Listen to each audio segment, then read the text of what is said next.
sold the idea that financial independence is all about some number on your account statement, or even worse, that you don't qualify because of where you started out. That's just not true. It's not about some well-kept secret of the wealthy. It's about finding the right information and knowing how to apply it.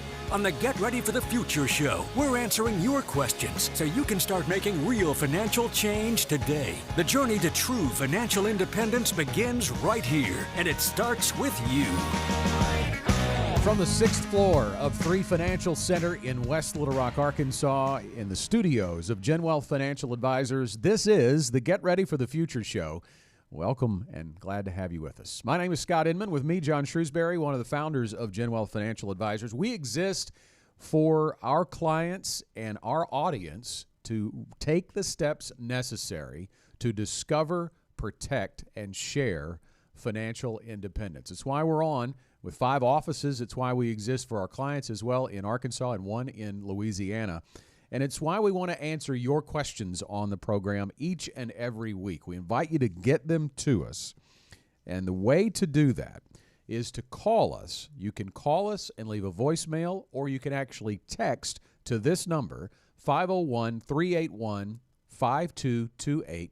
You can also send us an email to show@getreadyforthefuture.com. Ask anything financial that's on your mind, and your question might end up on the Get Ready for the Future show. We've got 4 of them to go over today. I want to start, John, by talking a little bit about the news of the week.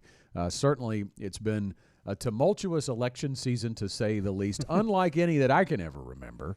And we had the sitting president bow out of the race within the last 7 days. Hasn't happened since LBJ. Exactly. So lots have changed. We still don't have an official Democratic nominee until the convention, but all signs point towards the vice president, Kamala Harris, being on the ticket now as the presidential candidate to face Donald Trump. And we know that based on our client conversations, I think the top question that we get in client reviews is, how's the election going to affect the stock market and the economy? And we want to be very sensitive to that. You just last week, filling in for me on the fastest 4 minutes in finance, talked about that. And in upcoming fastest 4 segments, we're going to continue to try to dig deep and find all kinds of resources to balance the scales. Because if you listen to the media, it is going to be a high-stress situation when you think about what's going to happen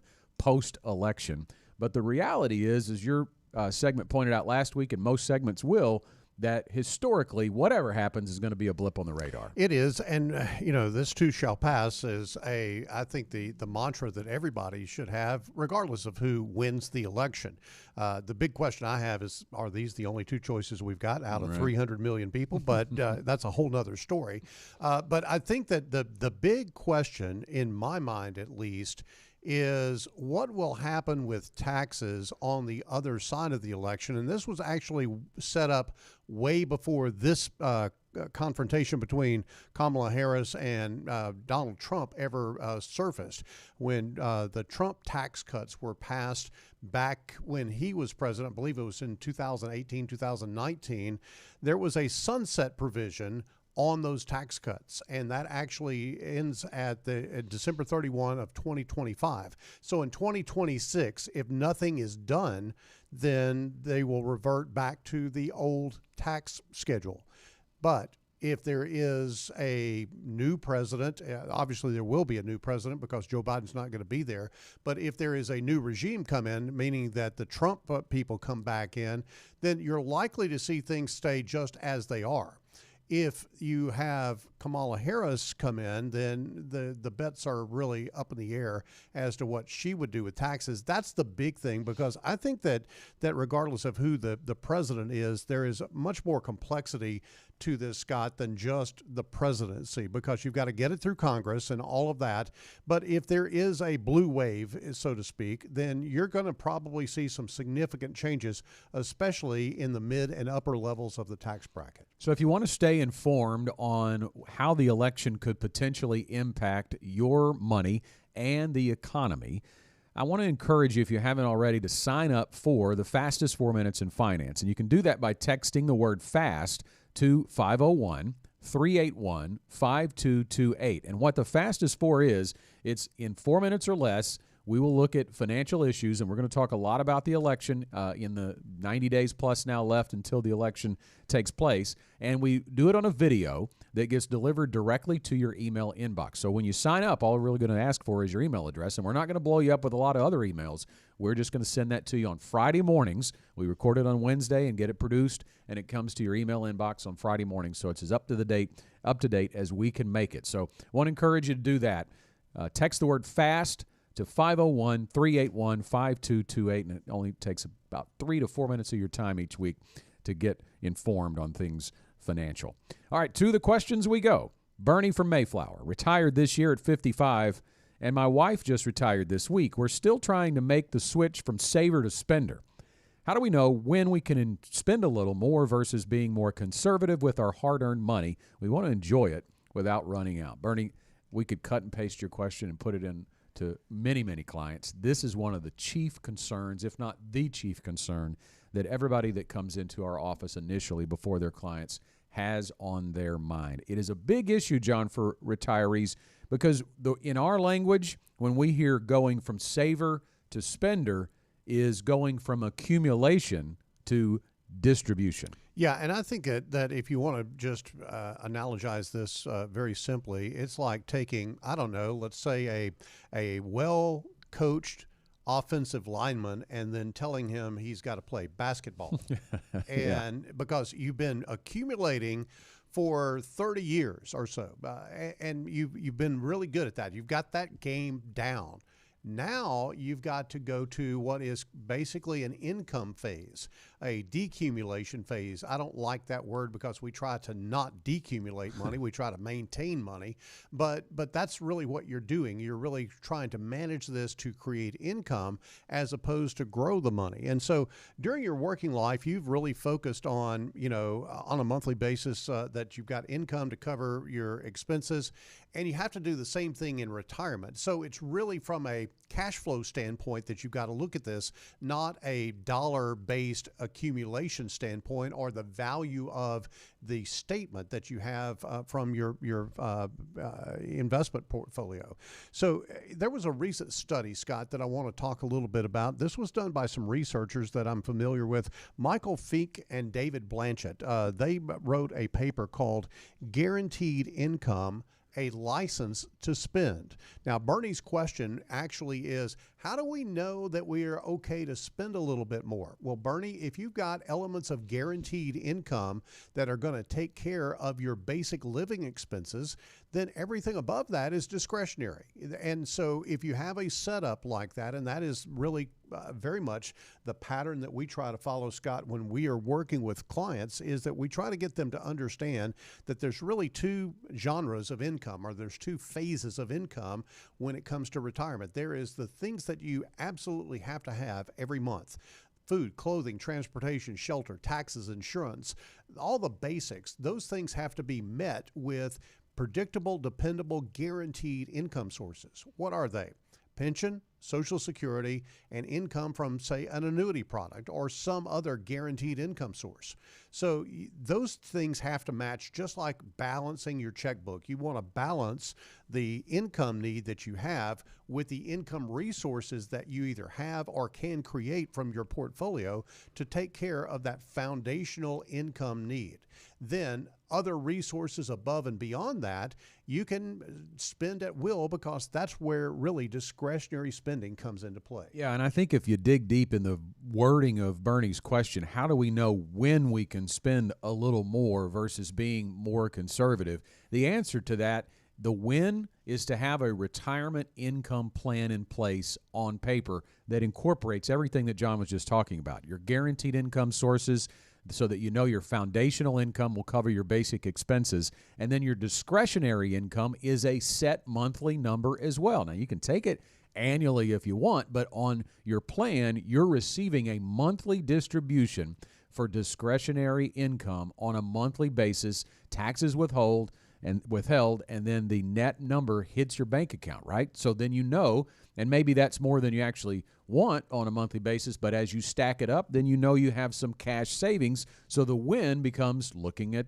the ledger, right? We're getting some monthly income, so you know you can spend out of that, or you can save some of it. You can take a trip. And if you have overfunded retirement, in other words, we've set the discretionary income number at a number that is lower than what your assets could actually potentially provide you, then you can have some additional investment accounts that you could tap potentially to take those trips as well. So the win here, because we understand this from Bernie, if you just have an asset number, if you just have an investment account and you're trying to figure out when you can spend, you don't know that answer. That's right. Yeah, you don't. And I think let's go back to this analogy of changing from football season to basketball season. There are risks that you have in retirement that you've got to look out for that you did not really have to deal with all that much in your accumulation years. You have the risk of living too long. Now, obviously, no one thinks about living too long, but when you think about how long your assets have to last, if you live a long life, you can put more stress on that. And I think about that sort of like I said last week, Scott, on the show, that this is like taking a rubber band and stretching it out. And if you have to stretch it out a longer period of time, that puts more stress on the rubber band. So that's what living too long really gets you from a economic standpoint, is it puts stress on your portfolio. The other thing is timing risk. When you retire makes a big difference, and what happens to your portfolio in the few years before you retire and in the few years after you retire makes a huge difference in the outcome that you get in that portfolio as well. The other thing is keeping up with inflation. Now, you may say, I've been keeping up with inflation with my job. And yes, you have been doing that. But when you are retired, you have to have a calculus that allows you to increase that income over the span of your retirement, or you're going to fall behind as far as your spending power is concerned. Bernie, if you have more questions about making a retirement income plan rather than just having some investment accounts, we encourage you to call us and begin walking through the GenWealth Ready to Retire process. And if you're like Bernie, trying to figure it all out in retirement, how much can I spend so that I don't run out, you can call us toll-free, 866-653-PLAN. That's 866-653-7526, and begin the first step of going through the GenWealth Ready to Retire process. And that's a conversation with a GenWealth financial advisor, and it's absolutely free to do that. On to our next question. Michael via email writes, I'm 37 with a wife and 2 young kids. My plan is to retire early. In 8 years, I'll have access to a pension of nearly $3,000 a month. We're projected to pay off our house in about 5 years. Our only other debt is about $60,000 on rental properties, but those bring in about $4,000 per month. We have about $390,000 in other retirement accounts that we're still contributing to, and a decent emergency fund. Can I retire, at least possibly to part-time work, when I get my pension? Michael, you've done some great things here in setting yourself up. You're still pretty young. Yep. And if he's going to retire in 8 years, there are some challenges, some serious challenges, even if you have a pension, because you're 37, so that puts him at 45 years old. So let's walk through it, John. What's he going to have and what's he need to consider? Well, he's 45 years old, and he's got a gross income, according to his statement, of $7,000 a month. Now, we're going to challenge that a little bit, because I think the question is, what is your net income because of the component of those rental properties? I'm going to assume that those rental properties bring in about $4,000 a month gross revenue, but you still have to pay taxes, insurance, maintenance, and upkeep on those rental properties. So I'm not real sure what that equation is. Now, if I'm wrong about that, if that's net income, then okay, you've got a pretty healthy income there. $7,000 a month is something that you can definitely live with. But let's estimate that you're $6,000 before taxes. Now, in my mind, the big concern is going to be inflation in this situation, because a pension, unless he is a government pensioner, a pension is not going to likely increase with inflation. So that's going to be a fixed amount every month for the rest of your life. And the ability to increase income on rental properties is going to be somewhat limited based on the ability for your renters to be able to pay that rent. So you've got some kind of boxing in on this to some degree, and that's where keeping up with the cost of living can be a real problem. So I think that you've got to think about how you can accumulate more money over this period of time between now and the time that you're really wanting to retire, and understand that you've also got some other factors there. You've got a couple of kids in the house. That equals added expenses. And Scott, one of the things that a lot of people that have this idea of retiring early, way early, that they don't really think about is health insurance. Yeah. Health insurance can be really expensive. And when you think about a family of, I'm going to assume 4 people, that can be really costly. Yeah, and especially if you're planning only to work part-time, you're probably not going to have access to it at an employer, which is obviously usually the cheapest route to go. So you're going to have to go out and find private insurance on your own. That can be very costly. It can be subsidized by the government and bring those premiums down if your income's not too high. So that might be a possibility, and you need to certainly look into that and consider it. But I also think about when I hear the kids are likely, you have young kids now, so I'm going to assume they're still going to be in the house in 8 years. They may be teenagers and about to go off to college. And what about college expenses? Have you thought about how you're going to deal with that? But, again, Michael's done really well to have $390,000 in retirement accounts at 37 years old. That's awesome. And you're contributing to them, and that's awesome. But at 45, is that going to be a full stop? Are you not going to contribute anymore? And that 390 is going to grow considerably between now and age 45.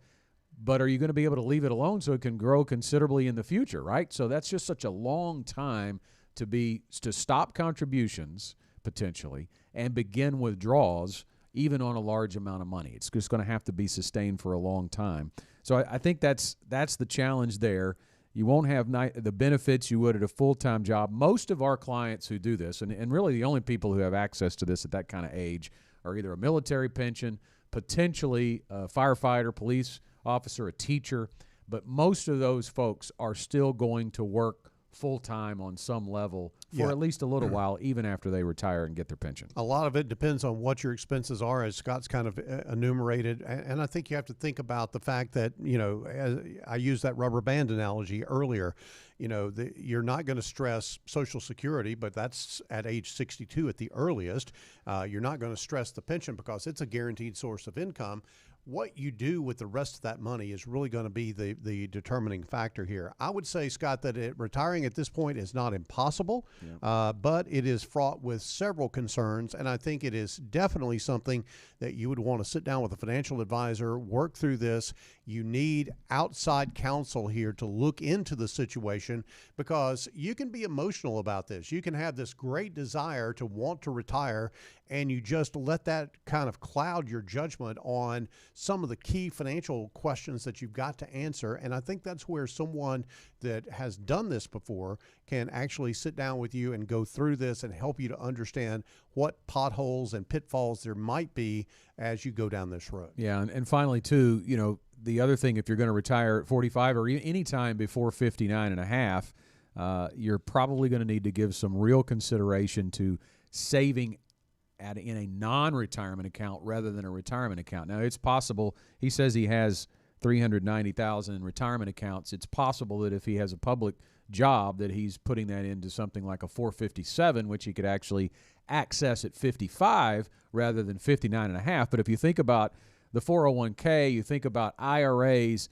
the 59 and a half magic number or magic age is when you can access those funds penalty-free. Otherwise, there's going to be an early withdrawal penalty in many cases for accessing that. So if anyone's listening today and thinking about retiring anytime before 59 and a half, regardless of their circumstances, you probably need to begin to build up some non-retirement assets. Absolutely.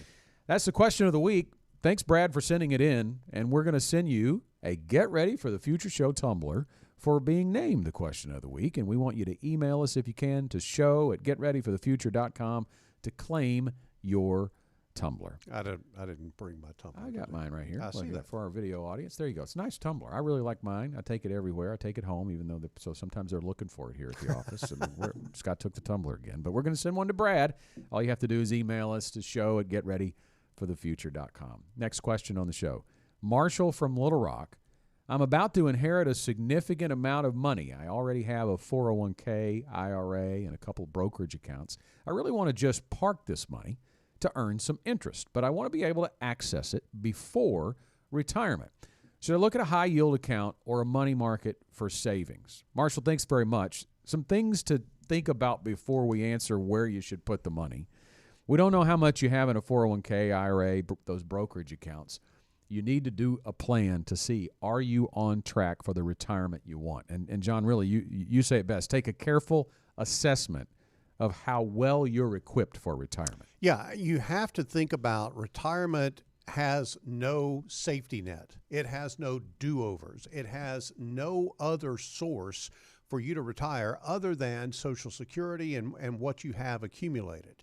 So I think that the first thing that I would do if I were in this situation is I would sit down and say, okay, I've got a real opportunity here. I'm about to inherit a chunk of money, and I need to really be sure that I make wise decisions.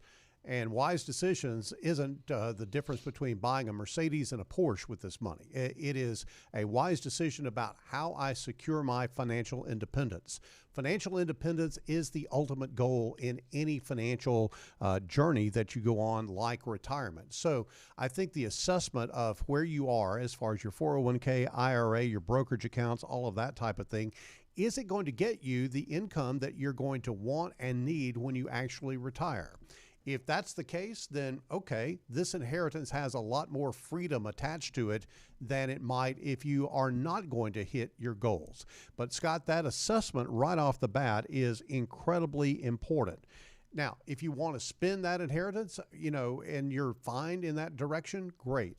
You may need to split it and say, okay, look, I'd like to spend some of this now. I would like to save some of it and put it toward my retirement. If that gets you on track, that's the deal. But I think your priority has got to be financial independence. Yeah, and I've said this before because we get questions a lot about getting a lump sum inheritance. And sometimes it's smaller amounts and sometimes it's very large. We don't know how big this is from Marshall, but it is such a pivotal point, an inflection point, if you will, in your path to financial independence or on your path to not reaching financial independence. It is so important that if you have not taken stock in where you are on that path, when you have this coming down the pike, it's a great time to do it because that pendulum can swing one way or the other depending on what you do with this inheritance. So it's of vital importance. And when you think about the earlier question, John, from Bernie, who's just retired, trying to figure out how he's going to take what he saved and make it last.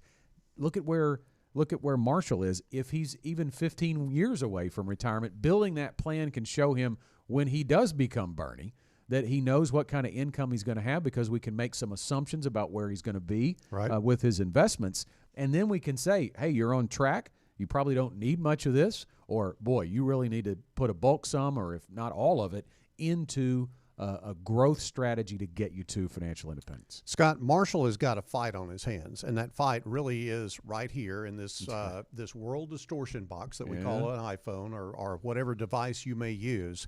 Because what happens? You get on this thing and you see what all your friends and all your neighbors are doing and spending their money, and you go, oh, me too. I want to do that. I want to have that experience, this whole deal of experiential living and kind of throwing caution to the wind and going on these extravagant trips because I might not ever get a chance to do that. That really came into vogue, right after COVID kind of eased. Everybody went, oh, wow, we had this scare. I might ought to go ahead and do all the things I want to do in life and spend my money before my time runs out. It really did have a psychological effect on folks. And I think that oftentimes that is to the detriment of their ultimate financial independence because chances are you're not going to get taken out by a pandemic or something like that. Chances are you're probably going to live a long life and you're probably going to regret spending money on some experience that you should have spent on your retirement. I think it's think about it like they teach you when you go to get on an airplane and they make the announcement. They say, put your mask on first, then take care of the person beside you. But this is really kind of a different deal. Take care of your retirement first, and then think about the experiential things that you might want to spend that money on. Let's take a look at the part of his question about the investments. Should I look at a high yield account or money market for savings? The reason we're talking to you, Marshall, about the planning process is because that's going to dictate what you do with the money from an investment perspective as well. Absolutely. So you think about how that works. So once you've done the planning, let's say it's $100,000, and let's say you're going to use 75 of it to fund your financial independence, and you're going to get $25,000 to use. Well, now you need to start thinking about what are you going to use it for? Because here's the deal. You could put that $25,000 into the high yield or money market, but have no real plan for it, and it could sit there for 5-10 years, and you've had a lot of missed opportunities potentially to grow it in other types of asset classes that would do much better than a high yield account or a money market savings account. However, if you have very specific ideas about what you're going to do with that $25,000 and it's going to be 12 months from now to take a really big vacation, then yeah, that's probably the best place for it. It is all about time horizon, John, and when you're going to need to access that money. You know, we talk about this with clients all the time. We have this real tendency, and we've been on a tear in the market recently with everything hitting all-time highs. So our client accounts are hitting all-time highs, right? Yeah. And we have this tendency to think once we've hit that all-time high, we don't ever want it to go back down. Right. That's our money. But it's going to be volatile if you're in things like the stock market. And when it is, you have to remind yourself that I didn't lose anything if I didn't sell it. You're right. And I think that the key word that I would say here, Scott, for Marshall is to be intentional about what you're doing. Don't just put it into a money market account just to earn some interest. What's the intention? Well, just to earn some interest. Well, but what is the intention for that interest? What is it that you're trying to do? What is it that you're trying to accomplish? If you are trying to accomplish financial independence, let's get that taken care of first, and then we'll worry about what else might be available to you in terms of spending, experiences, things of that nature. But I just can't emphasize enough that this is such as Scott used the word pivotal, such a pivotal point for Marshall when this inheritance comes in. It could really change his life, or it could be a big mistake. We know you've got questions if you're listening to this show, and we want to invite you to get them to us. It's real easy to do it. You can call or text them to us at 501-381-5228. You can leave a voicemail, or you can just shoot us a text, either way. Or you can send us an email, the show at getreadyforthefuture.com. Put it in text form there, and we will get your question on the air. Time for our final question today. Hannah from Bryant writes, I'm regretting not starting investing earlier. I'm 42 now and just got started contributing for retirement a couple of years ago. What are some ways I can best try to catch up to where I should be? Well, Hannah, at 42, you still got some time. Let me say that first of all. So don't regret not starting earlier. You know, this deal about regret, you can't do anything. I mean, this goes across all spectrums of life. You can't do anything about what's happened in the past. You can only make better decisions moving forward. And it certainly looks like that you've done that by beginning to contribute to retirement.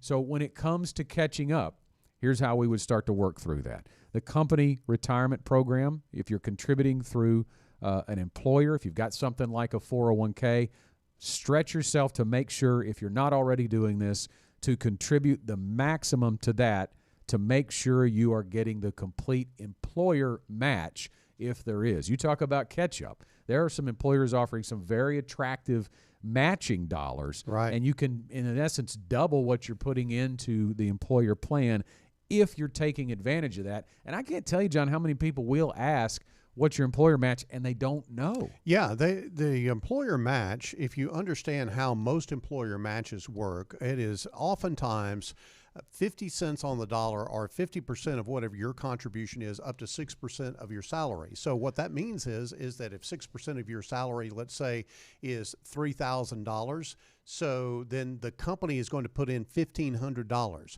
Understand that that is a 50% return on your investment, on the money that you put in out of your paycheck. That's a 50% return on your investment before it's ever invested. That is what the employer is going to give you. If you don't make that contribution, the employer doesn't give it to you. So that is the quickest way that you can run up the ladder as far as this catch-up contribution is concerned, Scott. I think if you don't have a company retirement plan, then all of a sudden you begin to be a little bit behind the eight ball as far as qualified contributions are concerned. $7,000 in an IRA is what you're going to do. That's really not going to do a lot for you. It will help, certainly, but it's not not going to catch you up. And I think that you still have to think about, how can I make this happen? You know, one of the things about being proactive about something is you don't take excuses, or you don't take things just at face value. Right. So what's the face value thing that you got to get around? It's that employer contribution, or whatever you may be facing as far as a circumstance with where you can invest your money. But you can always invest in non-qualified investments, meaning that you don't get a tax break for it, but you do get to invest it, and you do get to get the benefit of that investment if that investment grows. So I think that there is some benefit to that. And I would just say that first of all, I would want to offer a word of encouragement, even though that you're starting late. You still have a couple of decades to make some progress, and that's a lot of time.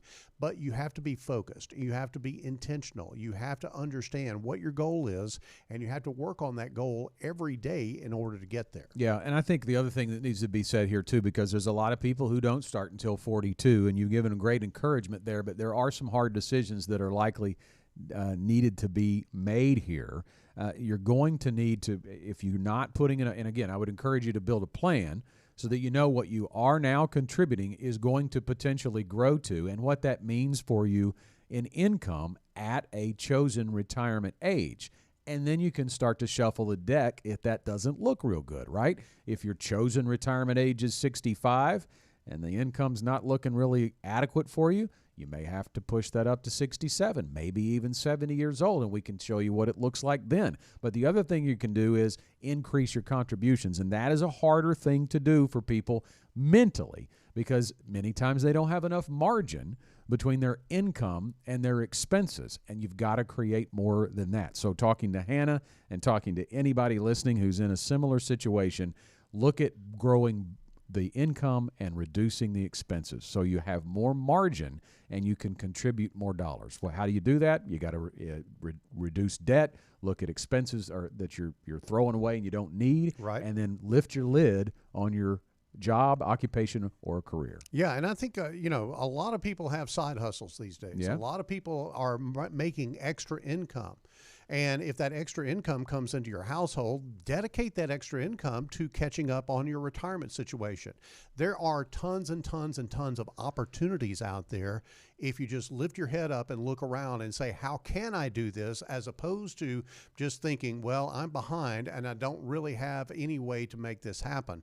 There are always opportunities to make that happen. And I think depending on how far behind you are, there are avenues that you can pursue to really try to dig down in that. But I think, Scott, your margin thing, I see things all the time these days that people spend all kinds of money on things that are debited out of their account for subscriptions and things of that nature that they've even forgot about. Those little changes can add up, and those little changes can make a big difference to help somebody to catch up for retirement. Well, you've heard it said before by many financial gurus, pay yourself first, and that makes sense too. Put that contribution on autopilot just like those expense payments are, so you can make sure that you're getting those dollars into the accounts and invested for your financial future. You heard the bell there. Time for our final thoughts, John. Scott, I think that if you take a look at many of the issues that we've talked about on today's show, what you will figure out is that it's not so much who the president is, how the markets perform, or anything of that nature that's really out of your control. You have more control than you think, and it's because the money game is really very largely a mental game. If you have your thinking right and your perspective right on things, that makes all the difference. And then the action that's necessary. It's getting started. It's having that mindset that I'm going to try to achieve financial independence, that I'm going to try to achieve this catch-up thing that I'm needing to do. The middle game of money is where the battlefield is. If you can win the middle game, then you can win the game as a large part. Yeah, I know that people want financial independence because of the questions that we get every week, because of the clients that come into our meeting rooms on a regular basis. That's what people want. So it makes sense to work with a financial advisor and begin putting a plan together to achieve it so that you can make the right decisions, take the right action steps to get your financial independence. My final thought is a quick reminder. I got 30 seconds left to say this. We're going to be swerving a little bit into a specific topic on August 7th. We've got a special guest that's going to be with us on the show. Estate planning attorney Chris Rippey is going to be with us. So if you have estate planning questions, I want to encourage you, that's still a couple of weeks out. Go ahead and get those questions to us by calling and leaving a voicemail or texting to 501-381-5228, or you can email us a question for Chris, show@getreadyforthefuture.com. All right, that's all we have for today's Get Ready for the Future show. Out of time once again. Thanks for sending those questions in. Get one to us, and we'll use it on the air. Anything you're thinking about finances, your money, we're here for you. We'll see you next time. The GenWealth financial team is available to you 24/7 at info@getreadyforthefuture.com or call our offices at 866-653-PLAN. That's 866-653-7526. You should personally consult a financial advisor before making any investment, and no strategy can assure success. Securities offered through LPL Financial. Member FINRA SIPC. Investment advice offered through Independent Advisor Alliance. Independent Advisor Alliance and GenWealth Financial Advisors are separate entities from LPL Financial.